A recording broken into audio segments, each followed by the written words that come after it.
Hello everyone, welcome back to Abhigyan Academy. So today in this session I will be discussing with you certain PYQs from physics from the chapter of work, power and energy. ठीक है, काफी important और conceptual chapter है and work, power and energy is like one of the base chapters in physics जिस पे build करके कोई अगर एडवांस फिजिक्स पढ़ता है या पढ़ना चाहता है फ्यूचर में या कुछ भी करे, if you ever have to go to advanced level physics, you have to understand mechanics and work, power, energy. So work, power, energy, very important chapter. We will be discussing some previous year questions, some PYQs related to the chapter. ठीक है? So let's go ahead and see. The first question is the kinetic energy of a body of mass m and velocity v is equal to how much? ठीक है? We know the formula of kinetic energy. Kinetic energy का formula क्या होता है? Kinetic energy का formula क्या होता है? What is the formula of kinetic energy? Kinetic energy is equal to half into mass into velocity square. तो यहां पे बोला है कि mass is m, v velocity is v. तो the formula for kinetic energy will be half mv square. ठीक है? अब कंफ्यूज हो जाएगा कि हाफ mv स्क्वायर तो है नहीं सर, करेक्ट आंसर क्या होगा? Option 4 which is mv square by 2. This can also be written as half mv square, right? है ना? तो option 4 mv square by 2 or half mv square is the correct answer.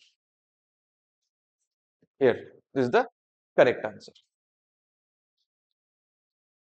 Coming to the next question now. ठीक है? Coming to the next question now. 5.5 kilowatt hours is equal to how much joules? अभी conversion कैसे होगा? ठीक है? See, we know energy by time is equal to power. ठीक है? And energy is equal to power into time, right? Energy is equal to power into time. अब हमें एक चीज पता है कि एनर्जी को हम लिखते हैं जूल्स में, पावर होता है वाट में और टाइम होता है सेकंड में. बट यहां पे तुमको देके दिया है कि एनर्जी यहां पे आपको देके दिया है इन 5.5 किलोवाट आवर. ठीक है? एनर्जी को हम we can write it as joules also, we can write energy as watt second as well. We can write energy as watt second as well because joule energy equal to power into time, watt into second. ठीक है? We can write it as watt second as well. But यहाँ पे watt second तो है नहीं, यहाँ पे kilowatt hour है. वाट को किलोवाट कर दिया है, सेकंड को आवर कर दिया है. ठीक है? अब लेट्स सी कि इसको कन्वर्ट कैसे करना है. क्योंकि अब लेट्स सी कि इसको कन्वर्ट कैसे करना है. देखिए, अगर आपको जूल्स में लाना है इसको, वी हैव टू नो कि 1 किलोवाट आवर कितना होता है. And we know that 1 kilowatt hour is equal to 3.6 into 10 to the power 6 joules. ये हमें पता है. ठीक है? 1 किलोवाट कितना होता है? 3.6 into 10 to the power 6 joules. 5.5 kilowatt कितना होगा? It will be 5.5 into 3.6 into 10 to the power 6 joules. Simple unitary method है कि अगर 1 किलोवाट आवर का इतना है तो 5.5 किलोवाट आवर का 5.5 से इंटू करके निकालो. इसको अगर तुम इंटू करोगे, the answer will come out nearly as approximately it will come out to 19.8 into 10 to the power 6 joules.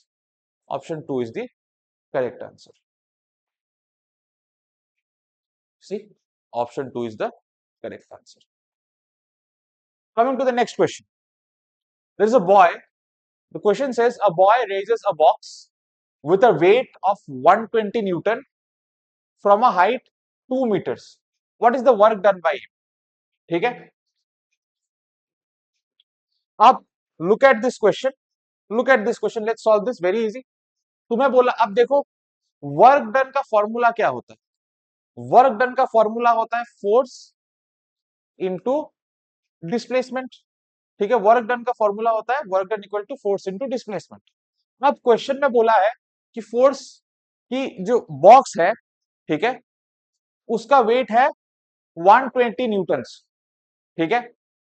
तो अगर उसको उठाना है तो उतना ही फोर्स देना पड़ेगा, जितना वेट है उतना ही फोर्स देना पड़ेगा उसको उठाने के लिए, ठीक है। तो फोर्स कितना अप्लाई किया, फोर्स हो गया 120 न्यूटन, ठीक है, फॉर्मूला का एफ मिल गया।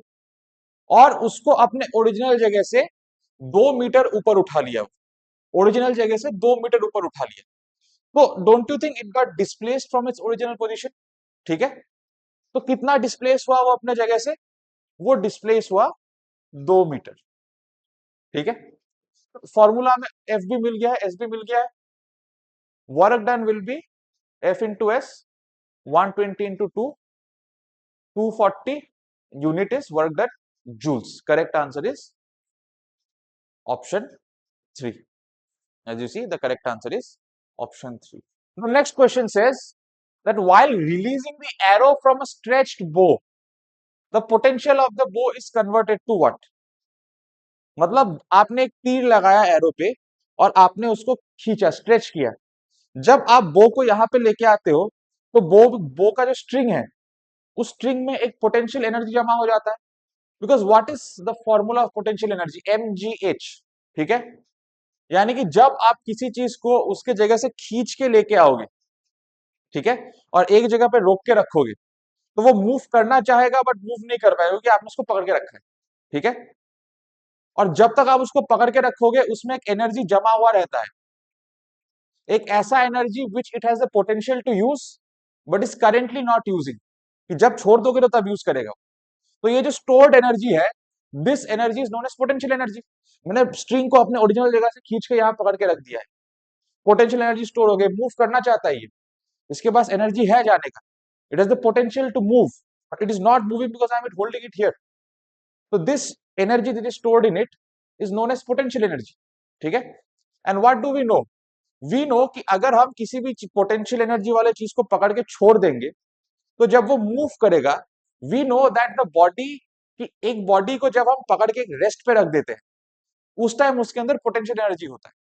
बट जब एक बॉडी अपने जगह से मूव करना शुरू होगा, when a body is in motion, उस time the energy used by the body is known as kinetic energy. अब वी ऑल नो, ऐसा तो है नहीं कि काइनेटिक एनर्जी हवा से बन के आ जाता है। We know it's a law of science that इस यूनिवर्स में, इस पूरे ब्रह्मांड में एनर्जी को ना कोई बना सकता है, ना ही एनर्जी को कोई बर्बाद कर सकता है। Energy can neither be created nor be destroyed. इस पूरे यूनिवर्स का एनर्जी हमेशा कांस्टेंट रहता है। हाँ, हो सकता है कि एनर्जी एक फॉर्म से दूसरे फॉर्म में चेंज हो जाए, कि मैकेनिकल एनर्जी से हीट एनर्जी बन गया, हीट एनर्जी से केमिकल एनर्जी बन गया, केमिकल एनर्जी से इलेक्ट्रिकल एनर्जी बन गया, मैग्नेटिक एनर्जी बन गया, कुछ भी बन गया। वो एक फॉर्म से दूसरा फॉर्म एनर्जी चेंज होता है, लेकिन एनर्जी कभी बढ़ता या कमता नहीं है सिस्टम में। Energy can never be created और डिस्ट्रॉयड, ठीक है। कॉमन सेंस का बात है, पोटेंशियल एनर्जी है, फिर मैंने उसको मूव करने के लिए छोड़ दिया। जैसे ही अब वो मोशन में जाएगा, मोशन में जाने के लिए it needs kinetic energy. How will it get kinetic energy? As I said, energy can neither be created और destroyed, it just changes forms. तो जो पोटेंशियल एनर्जी होगा, वो पोटेंशियल एनर्जी अपना फॉर्म चेंज करके तब काइनेटिक एनर्जी में बदल जाएगा, और उस काइनेटिक एनर्जी के मदद से ही वो मोशन में आगे जाता है, तीर निकल जाता है, ठीक है। So the answer is the potential energy gets converted to option 2, kinetic energy. See, the answer is option 2, kinetic energy. Now, coming to the next question, the question says, if 20 joules of work is done by an object in 5 seconds, then what is the power? ठीक है, let's solve this sum, very very easy, ठीक है। We know the formula that energy equal to, sorry, we know the formula power equal to energy by time, or the definition of power says that power is the rate at which energy is used. Rate means कि energy को use करने का rate कितना है, कि आप per unit time, per second, per hour, per minute कितना energy use कर रहे हो, दैट इज योर पावर। तो power is equal to energy divided by time, ठीक है। नाउ वी नो कि एनर्जी एक्चुअली होता क्या है। Energy is nothing but the work done. आप जो वर्क डन करते हो किसी चीज पे वर्क करते हो, that work is only what is giving the energy. So work and energy are kind of the same things, ठीक है। तो we can write power equals to work done by time, या फिर पर अमाउंट ऑफ टाइम, हर second में, हर minute पे, हर our में आप कितना काम करते हो, the rate of your work, ठीक है। Power equal to work by time लिख सकते हैं, ठीक है। पावर हमें निकालना है, ठीक है। वर्क कितना है 20 जूल्स, और टाइम कितना है 5 सेकेंड्स, ठीक है। कोई कन्वर्शन करने का जरूरत यहाँ पे है नहीं, क्योंकि आंसर वाट में दिया हुआ है, सारा वाट में है, और बाकी भी जूल और सेकंड में है। So no need of any conversion, you can directly go ahead, very very easy. Divide करके answer comes 4 watt. The correct answer is option 2.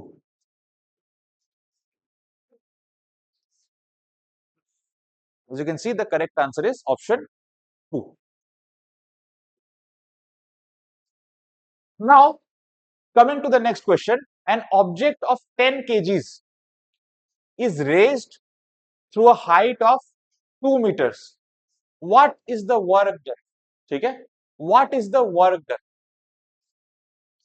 अभी यहां पे हमें वर्क डन निकालने बोला।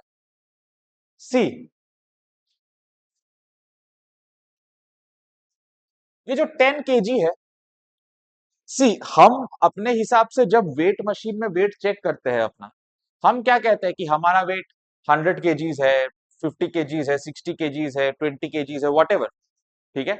बट केजी एक्चुअली में वेट नहीं होता है। In terms of physics if we see, KG is the amount of matter inside our body, KG is our mass, कि हमारे बॉडी में कितना ज्यादा मैटर है। जिसके बॉडी में जितना ज्यादा मैटर हो, उसका मास उतना ही ज्यादा हो, ठीक है। But weight is actually a force. Weight कैसा फोर्स है? ये जो धरती है, actually our earth is trying to pull us towards its centre. ये जमीन हमारे पैरों के नीचे है, इसलिए हम नीचे जा नहीं रहे। बट अगर हमारे पैरों के नीचे जमीन नहीं होती, then the earth would have pulled us towards the centre. तुम अपने नीचे से जमीन खिसका लो, देखना अंदर चले जाओगे, ठीक है। एंड जब अर्थ हमें नीचे खींच रहा है, what is it? It's a force. Earth is pulling us by a force, the gravitational force, ठीक है। तो वर्क डन हमें निकालने दिया है, ठीक है। अब वर्क डन का फॉर्मूला क्या होता है? What is the formula of work done? What is the formula of work done? ठीक है, वर्क डन का फॉर्मूला होता है फोर्स इंटू डिस्प्लेसमेंट, ठीक है। डिस्प्लेसमेंट हमें पता है, इसको कितना हाइट उठाया, 2 मीटर का हाइट उठा दिया उसको, 2 मीटर हाइट उसको जमीन से उठा दिया, तो 2 मीटर डिस्प्लेस किया उसको ओरिजिनल पोजीशन से। सो एस का वैल्यू तो मिल गया 2 मीटर। बट फोर्स का वैल्यू है क्या हमारे पास? We don't have the value of force, ठीक है। फोर्स का वैल्यू हमारे पास नहीं है। We have the value of mass, we have the value of mass which is 10 kgs। We have the value of mass which is 10 kgs। तो force कैसे निकालेंगे? न्यूटन का सेकेंड लॉ क्या कहता है? Force equal to M A, F equal to M A, force equal to mass into acceleration, ठीक है। तो मास क्या है? मास है हमारा 10, मास इज 10, और एक्सिलरेशन क्या है? देखो, कोई चीज जब अर्थ हमें नीचे खींच रहा है, जब अर्थ हमें नीचे खींचता है with the gravitational force, what is the acceleration in our body at that time? नीचे गिरते time the acceleration in our body is known as the acceleration due to gravity. Gravity जब भी खींचता है, ग्रेविटी के कारण हमारे बॉडी में जो एक्सिलरेशन होता है ऊपर या नीचे जाने का, ठीक है, that acceleration is known as acceleration due to gravity. और ये अर्थ के लिए एक्सिलरेशन ड्यू टू ग्रेविटी का एक कांस्टेंट वैल्यू है, हम सबको पता है। That constant value is called g and the value is 9.8 metre per second square, ठीक है। इन दिस केस एक्सेलरेशन का वैल्यू हमारे लिए क्या बन जाएगा? It will become g, the acceleration due to gravity. And answer क्या आया? 10 into 9.8, force will be 98 newton. ठीक है, अब हमें फोर्स भी मिल चुका है। ठीक है, डिस्प्लेसमेंट पहले से ही था 2, तो वर्क डन हम आराम से निकाल सकते हैं। Work done equal to force into displacement. Force is 98, displacement is 2, 98 into 2। ठीक है, 98 इंटू 2 करोगे, the answer will be 196 joules. 196 joules, option 1। ठीक है, very easy. See the answer is 196 joules, option 1. So that's it for today's video. I hope the PYQs were helpful for all of you.